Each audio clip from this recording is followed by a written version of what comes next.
अस्सलाम वालेकुम। इस वीडियो में हम बात करेंगे कि कैसे एक शख्स ने एक दिन के अंदर $1 बिलियन का प्रॉफिट कमाया, जो अगर हम पाकिस्तानी करेंसी में कन्वर्ट करें तो 27,000 करोड़ का प्रॉफिट है, और वो भी सिर्फ एक दिन में। तो इस कहानी की शुरुआत होती है अर्ली 1970s और 1960s में, जब यूरोप के तकरीबन 38 ममालिक एक ऐसा पैक्ट बना रहे थे कि जो कि उनके ट्रेड को आसान कर सके, और उसको कहा जाता था यूरोपियन यूनियन। यूरोपियन यूनियन बनाने का मकसद सिर्फ ये था कि वो लोग चाहते थे कि ताकि जब लोगों के या कंट्रीज़ के ट्रेड आपस में मिल जाएंगे तो वो जंग नहीं कर सकेंगे। इसी वजह से उन्होंने यूरोपियन यूनियन बनाई, और यूरोपियन यूनियन बनाने के बाद उन्होंने एक पॉइंट दिया कि हम एक्सचेंज रेट मैकेनिज़्म इंट्रोड्यूस करवाएंगे, जिसमें जो यूरोपियन यूनियन के अंदर कंट्रीज़ हैं, जो 38 ममालिक हैं, वो सारे ममालिक जो हैं उनका जो करेंसी रेट होगा वो एक दूसरे के अगेंस्ट सेम होगा। जैसे अभी दुबई का और यूएस डॉलर का रेट सेम है, जैसे $1 जो है वो 3.67 दिरहम का है। इसी तरह उन्होंने भी ये किया कि जितने भी ममालिक हैं उनका करेंसी रेट सेम होगा। यूके जो था वो एक बहुत बड़े इकोनॉमिक क्राइसिस में था, और यूके का जो पाउंड था वो अगेंस्ट दूसरी करेंसीज नीचे गिर रहा था, मतलब, लेकिन फिर वो इसलिए नहीं पा रहा था क्योंकि उनकी करेंसी अलाइंड थी, और स्टेट बैंक को कुछ ना कुछ इकदाम करने पड़ते थे ताकि वो करेंसी नीचे ना गिर सके। कभी इंटरेस्ट रेट बढ़ा देना, कभी इंटरेस्ट रेट कम कर देना, कभी पाबंदी लगा देना किसी चीज़ की, या इस तरह के जैसे पाकिस्तान में अभी आजकल हो रहा है। उसके बाद हुआ क्या, जब यूके की करेंसी क्राइसिस के बहुत ज़्यादा सिवियर होते गए और यूके के पास कोई ऑप्शन नहीं रहा कि वो इस करेंसी को, तो एक ऐसे बंदे की एंट्री होती है जो कि एक हेज फंड मैनेजर है। उसका नाम था जॉर्ज सोरोस। जॉर्ज सोरोस में 1970s में अपना एक हेज फंड बनाया था, जिसके अंदर वो एक ऐसी इन्वेस्टमेंट करता था कि जब भी कोई एसेट उसको लगता था कि ये गिरने लगा है, तो वो बेसिकली एक शॉर्ट सेलर उसकी अपॉर्चुनिटी को अवेल करता था, और शॉर्ट सेलर था वो एक। तो उसने क्या किया कि उसे जो पता लगा कि यूके की जो करेंसी वो एक बहुत बड़ी क्राइसिस से आगे गुजरने वाली है, तो वो क्या करता था, वो यूके के बैंकों से लोन लेता था। पाउंड के लोन लिए उसने, जैसे $100,000 उठा लिए, 500,000 पाउंड उठा लिए, 500,000 पाउंड उठाए। ऑब्वियसली पीछे एक कलेक्ट्रल भी होता था जो कि उसका हेज फंड था। वो पाउंड लिए, कुछ ख़रीदे, कुछ लोन लिए, और उसको गया मार्केट में, फॉरेक्स मार्केट में, और अगेंस्ट जर्मनी या नीदरलैंड या जिस भी करेंसी है उसके अगेंस्ट बेच देता था। और जो, क्योंकि उसको ये था कि ये यूके की करेंसी गिरेगी ही गिरेगी।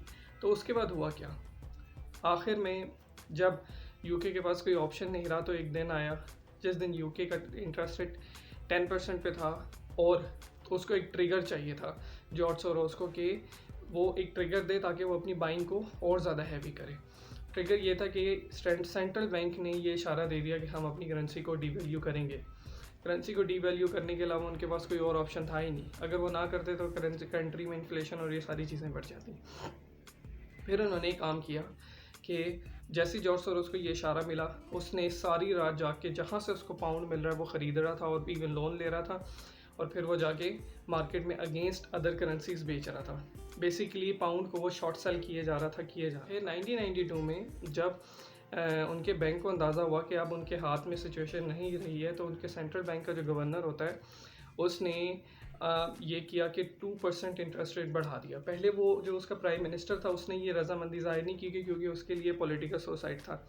लेकिन क्राइसिस इतने बढ़ गए थे और सबको पता लग गया था कि ये एक मीटिंग में बैठ गए और ये इंटरेस्ट रेट बढ़ाएंगे, तो सिर्फ जॉर्ज सोरोस नहीं, अब पूरी दुनिया के बैंक और जितने भी फॉरेक्स के इन्वेस्टर थे वो ये काम करने लगे कि वो पाउंड को शॉर्ट सेल करना शुरू कर दिया उन्होंने। और फिर पहले 2% बढ़ाया इंटरेस्ट रेट, उसके बाद फिर उसी दिन 2 से 3 घंटे बाद 3% और बढ़ा दिया।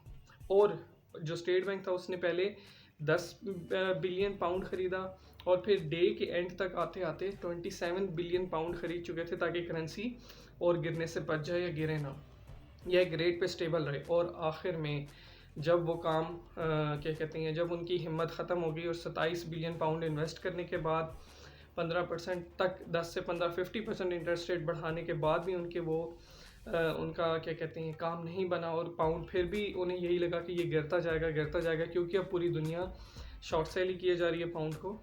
तो फिर उन्होंने अनाउंस किया कि हम यूरोपियन यूनियन की इस पैक से निकल रहे हैं, और हम अब अपनी करेंसी को जो है वो अपने तरीके से मैनेज करेंगे।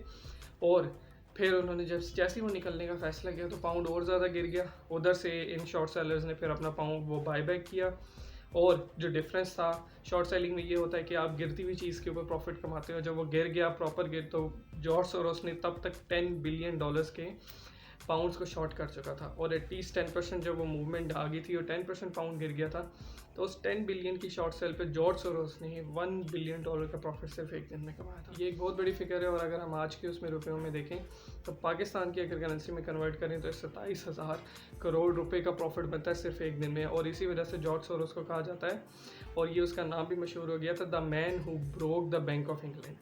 बेसिकली इसने इतना प्रेशर डाल दिया और इसने इतना पाउंड शॉर्ट सेल कर दिया अगेंस्ट दूसरी करेंसीज़ के, तो बैंक जो था वो मजबूर हो गया कि वो इस पैक से निकले और पाउंड को एक फ्री मार्केट मैकेनिज़्म के ऊपर ले आए, जहां वो अपनी इंडिपेंडेंटली करेंसी को मैनेज कर सकें, और जिसके और जो कि हो ही उसी सूरत में सकता था कि पाउंड को डीवैल्यू किया जाए।